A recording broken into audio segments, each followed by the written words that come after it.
Ils se sont donné rendez-vous devant le palais. 500 magistrats, avocats ou membres de la société civile dénoncent les conséquences concrètes du sous-financement de la justice.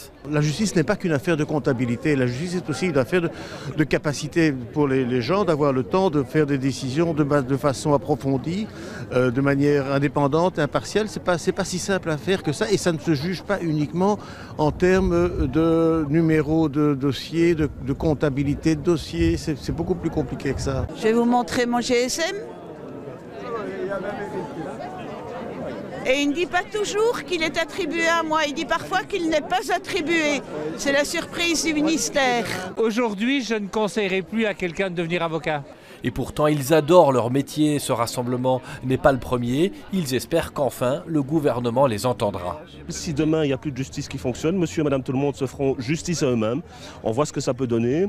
Si demain, vous êtes confronté à une administration qui est aveugle et que vous ne pouvez pas vous adresser à un juge, on voit ce que ça peut donner. Si on n'est pas équipé demain pour faire des enquêtes politico-financières dans certains dossiers délicats, on voit ce que ça peut donner. L'état de la justice, il le subit tous les jours. Luc Hénard, le grognon président du tribunal de première instance, se désole dans les salles délabrées et ne croit plus en l'utilité de simples rassemblements.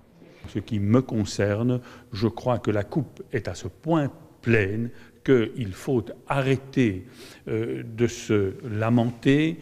C'est quoi, la grève des magistrats, le refus d'organiser certains procès? Mais bien sûr. On estime qu'il faudrait entre 300 et 800 millions d'euros rien que pour restaurer le palais de justice de Bruxelles, plus vaste que la basilique Saint-Pierre de Rome, un poste parmi de nombreux autres dans le fonctionnement rouillé de notre justice.